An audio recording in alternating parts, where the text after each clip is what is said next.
Hello friends, welcome back to my channel. I hope everyone is doing fine while staying at home. Please stay at home and remain safe. That's the first priority. I would take this opportunity to thank all my friends, my students especially, and my family members for the support they have shown to me on Facebook as well as YouTube. Thanks to all for your valuable comments, for your valuable feedbacks. Many of you have provided feedback on YouTube. Thank you again to all. Many of you have personally provided feedback. Thanks to all again. And obviously, thanks to all of them for pointing out the pros and cons of my last videos. I have tried to keep that in mind and deliver the next lecture in a better way. So, above all, what I would like to say to you that without you people, my friends, my students, my family members, all my effort would have all gone in vain. So once again, thank you for your support. Keep liking, keep sharing the videos with your friends also. Students, please do share with your friends of other colleges also so that they can learn through these videos while staying at home. Thank you. So let's start with our lecture number 3, which addresses to buck or step down converter. Here I will be explaining you the circuit of a buck or step down converter. Then I will be drawing some of the important waveforms that are related to the circuit. And lastly, I would derive some of the equations which you will be needing for solving the problems. So here I have drawn the circuit of a buck converter, which has a supply DC, which is represented by Vs. It is supplying a current Is to the whole circuit. Then we have a single pole double throw switch as discussed in transient analysis in lecture number 2, that in a single pole double throw switch there will be one fixed point and two throws.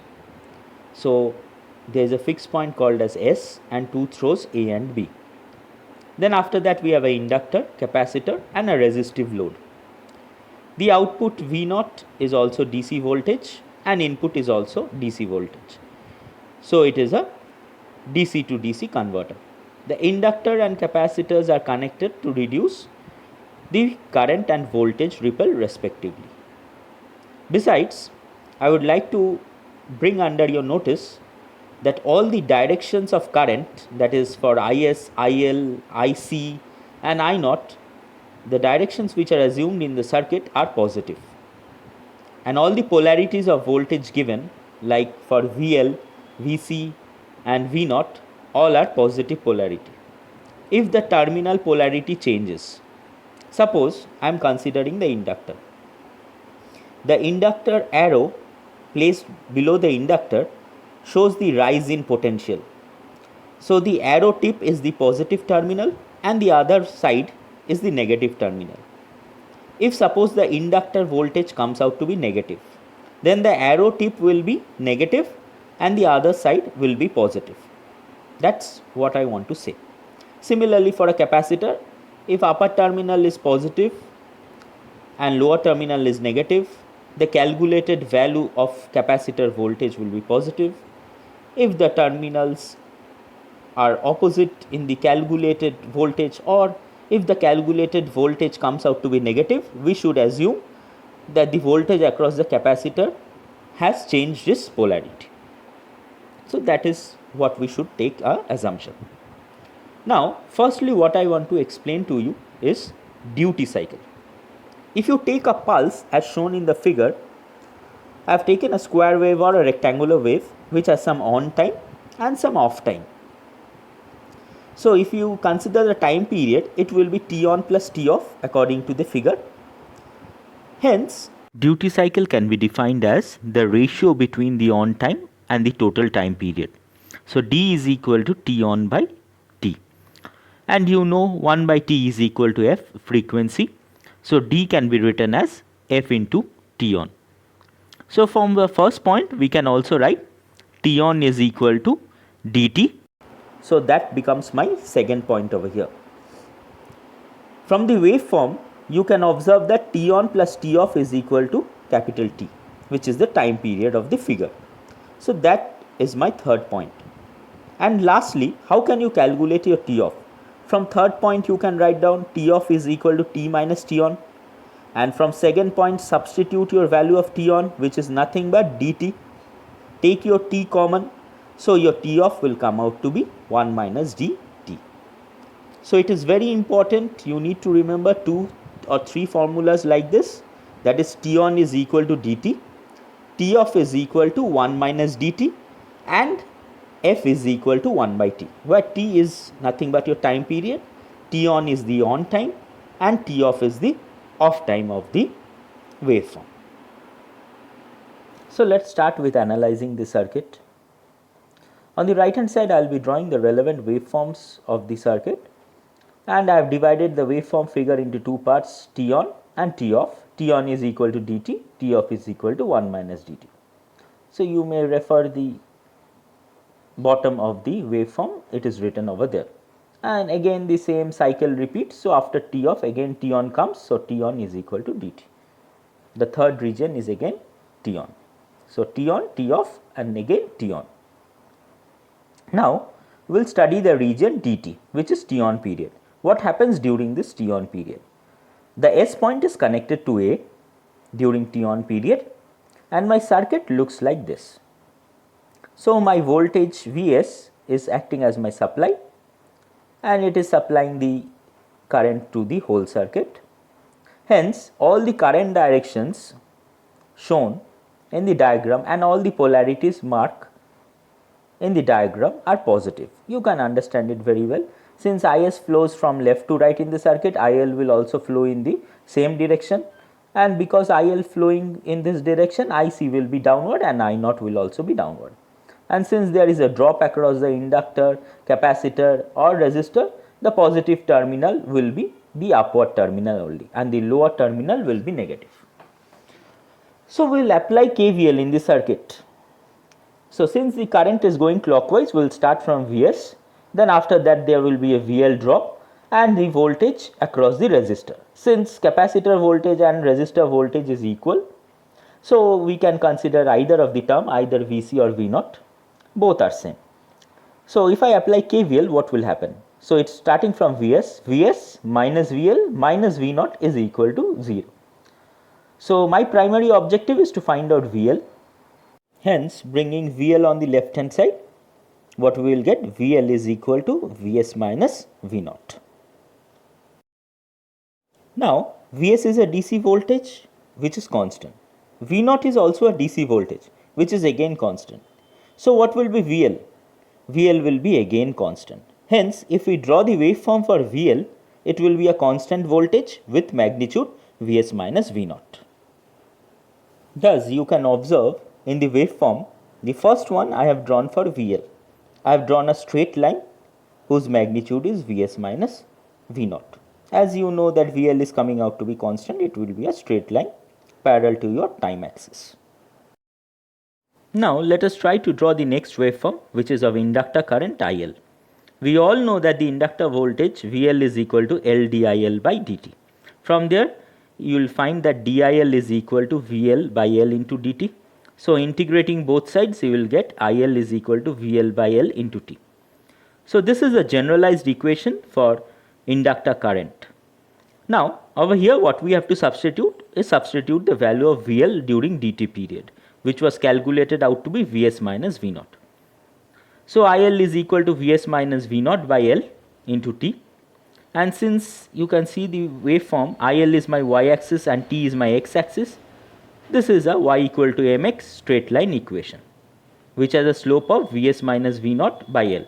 And since Vs minus V naught is positive, it will be a positive slope, or we can say that the IL current is increasing with a slope of Vs minus V naught by L. Now one consideration we will take, that the inductor current is continuous.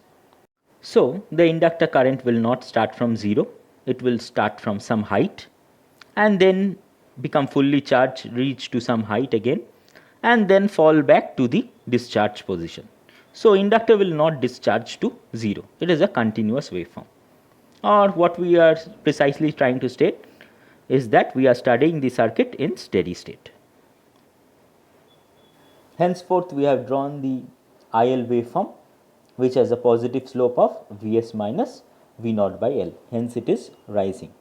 And I told you we are showing a continuous waveform for inductor current. Now next what we will be drawing the waveform for IAS and IBS. So we will write the equation first.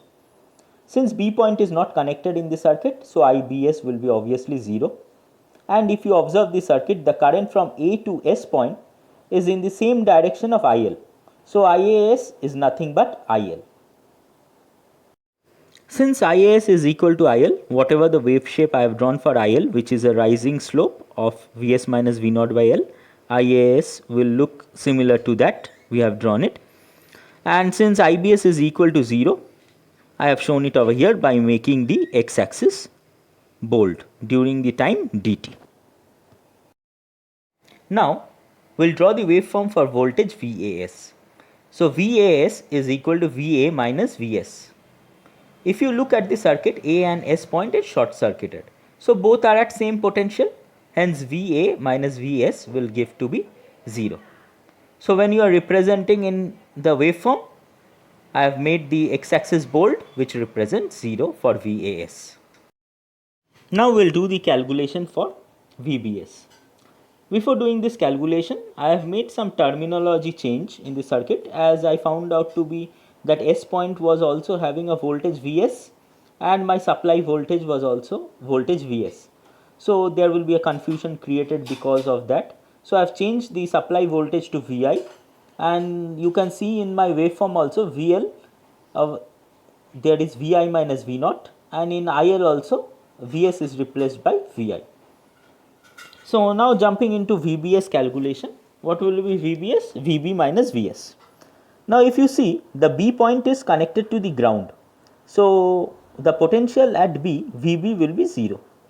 And since A is shorted to S, whatever the potential will be at A will be the potential of S. And A point is connected to supply voltage Vi, positive of the supply voltage Vi. Hence, Va will be plus Vi is equal to Vs. Now if you calculate VBS is equal to VB minus Vs, it will give you 0 minus Vi, that is minus Vi. So now we will represent VBS value, which is minus Vi in the waveform. Vi is a constant DC voltage, so it is represented by a straight line, and since its magnitude is coming out to be in negative, so we have shown in the negative direction. So during the dt period, all my values of voltage currents are drawn over here. IC will be drawn later, we will come to it. So now in our next point of study will be during 1 minus dTs period. So now the next stage of study is during T off period, which is 1 minus D multiplied by T. During this period, S point is connected to B, hence the A point is not in the circuit as drawn on the board, thus there is no supply. During this region, the inductor discharges its energy through the load. Now since this is a discharging case of your inductor, as studied from transient analysis, the polarity of the inductor changes during discharge. So the right hand side of the inductor becomes positive and the left hand side becomes negative. But we know that the actual polarity of the voltage would have been like this. The left hand side would have been positive and the right hand side would have been negative. The voltmeter was connected in that way only. So now the voltmeter which has been connected across the inductor will read a negative voltage, since the polarity of the inductor has changed. Now again if we apply KVL in the circuit, what will happen? We have VL minus V naught is equal to 0 and VL is equal to V naught. And since V naught is constant, which is a DC voltage, VL will also be constant. But however, the voltage V naught that will be displayed will be a negative value. So when we will be drawing the waveform for VL, we will draw it as minus V0 because the polarity of the inductor has changed.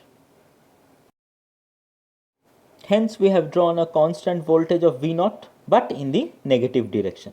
For VL, during which period? 1 minus d into t period or t off period.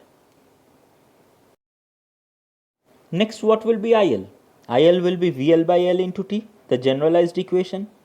And now we know VL is equal to minus V0. So substituting it, we will get minus V0 by L into T.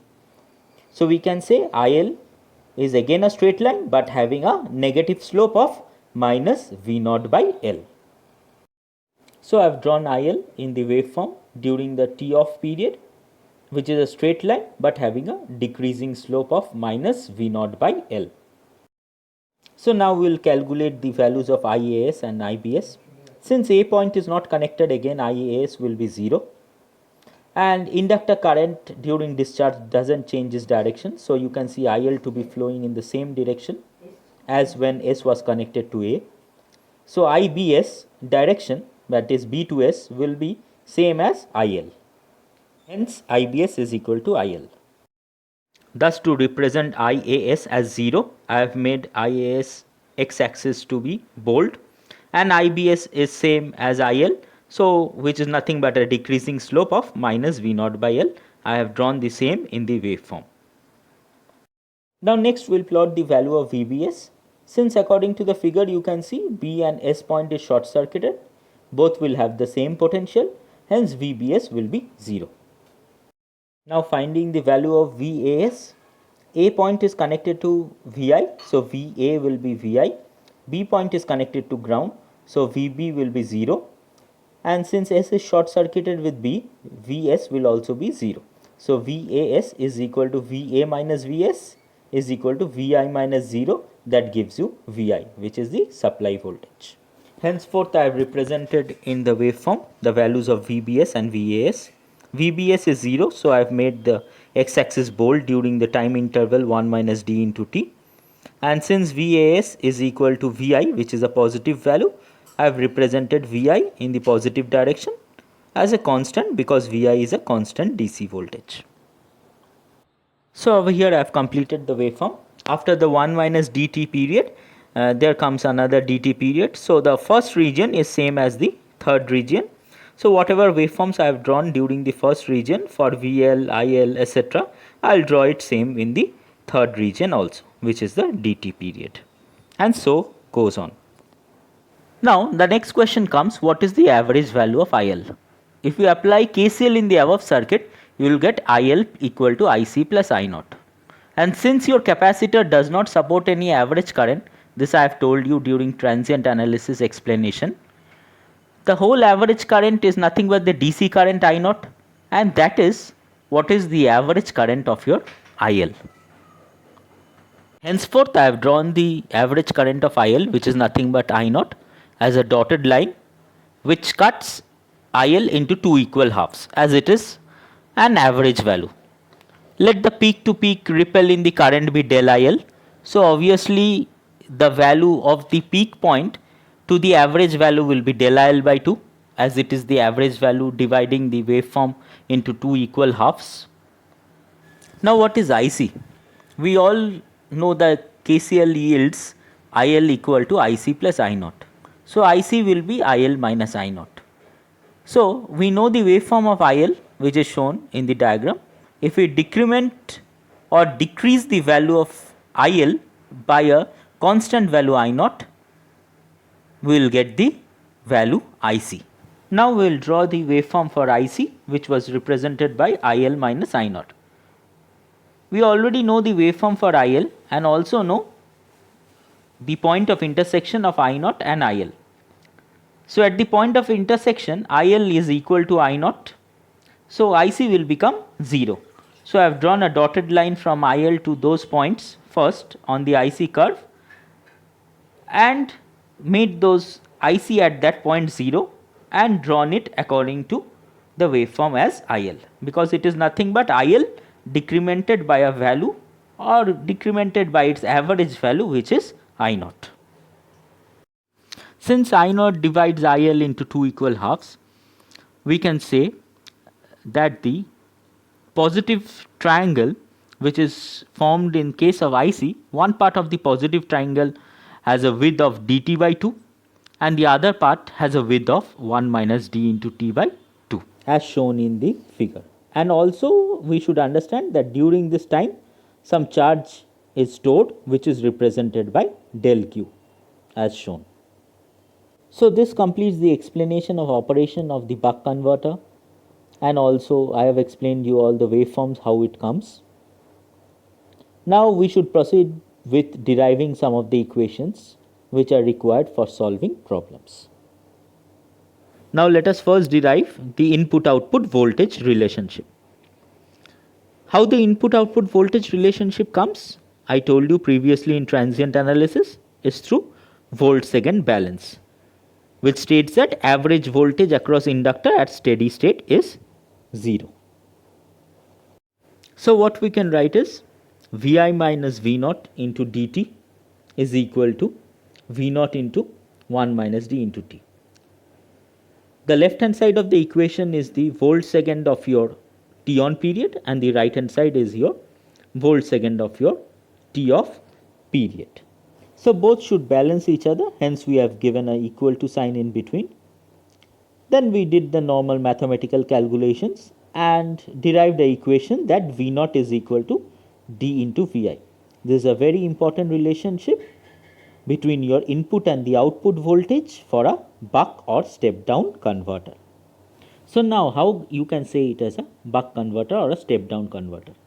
You know that V naught is equal to d into Vi and T on is always less than T. So d, which is given by T on by T, can never be greater than 1. So choose a value of d as 0.6 suppose and Vi, which is the input voltage, as 10.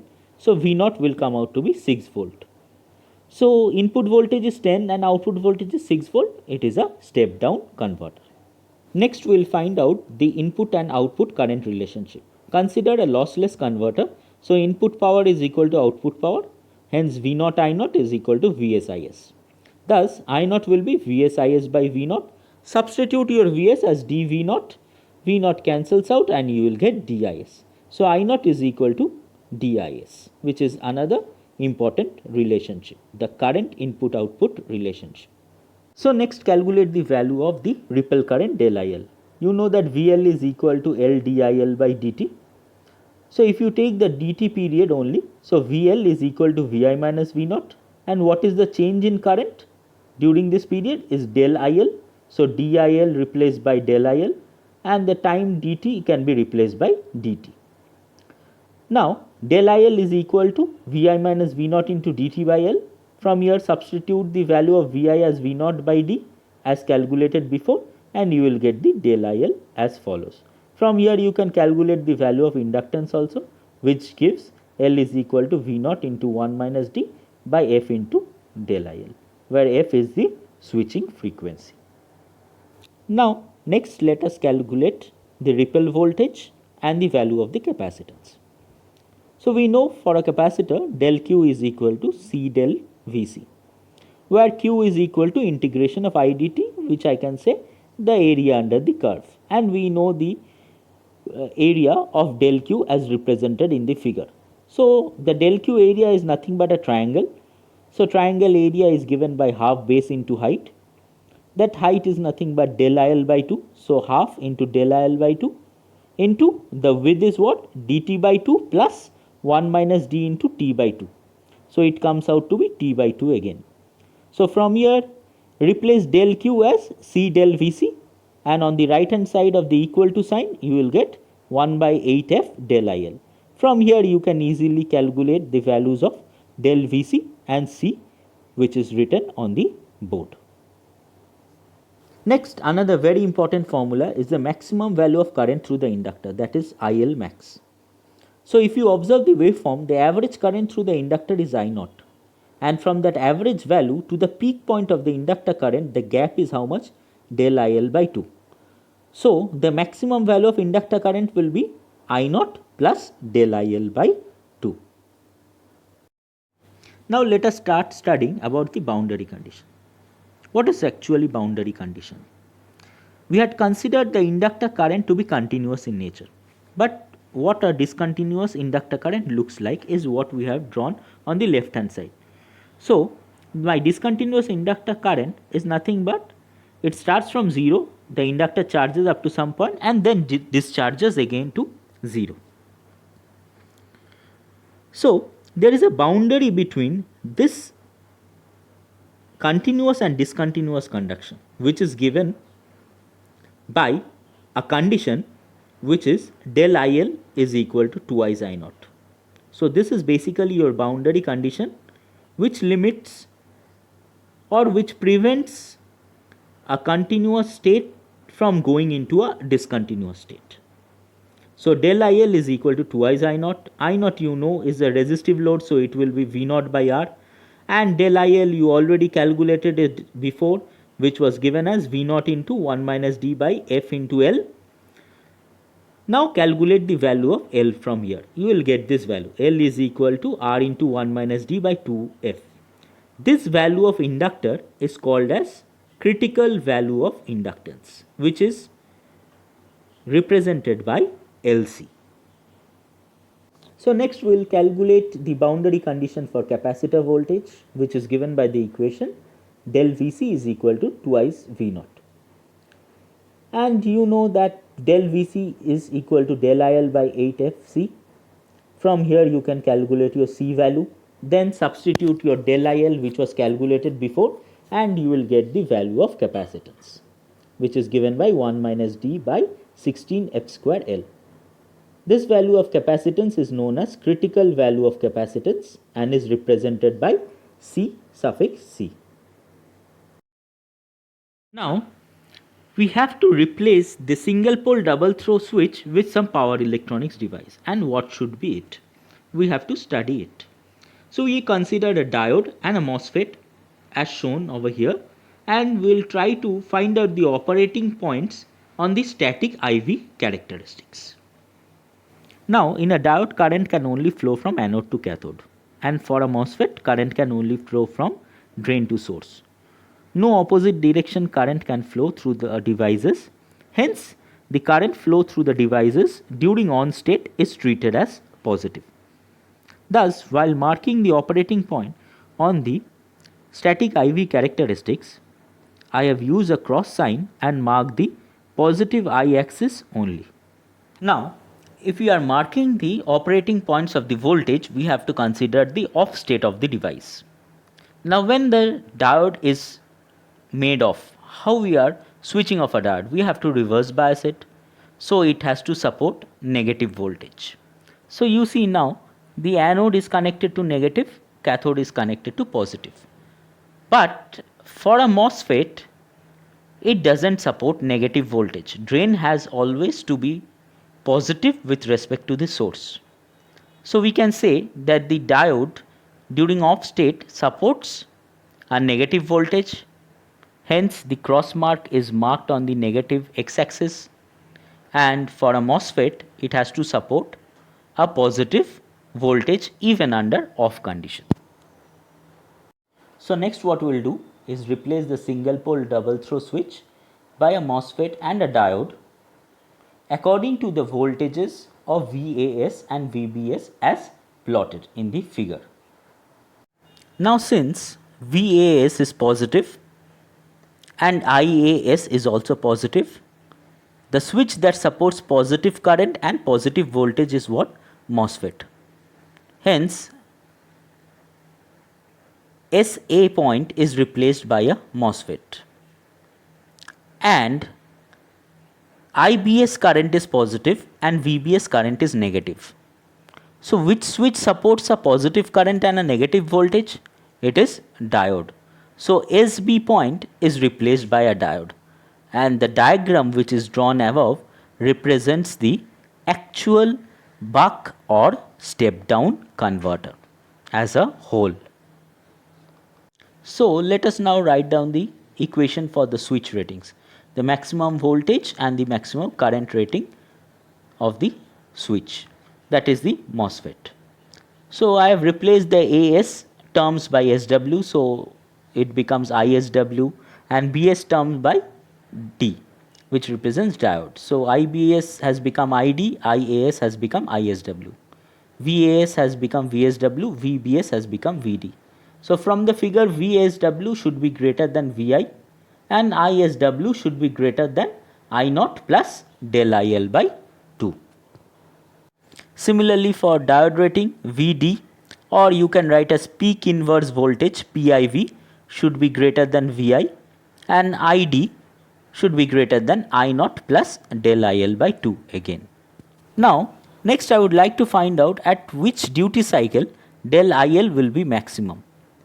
You may have referred books or studied through books where class A chopper is also a step down converter or a buck converter. In order to find this del IL max, they have done transient analysis of the class A chopper and written some huge equations which are of exponential form, derived it with respect to your duty cycle and found out D is equal to 0.5. But it's a very huge calculations. We will not go through that method.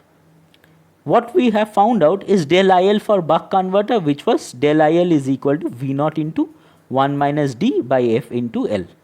You can replace V naught equal to dVs or dVi, which one you want to like, replace it by D into Vs by 1 minus D by Fl. Now differentiate that with respect to your duty cycle and equate it to 0 because you are finding out the maximum value, you will get the value of D.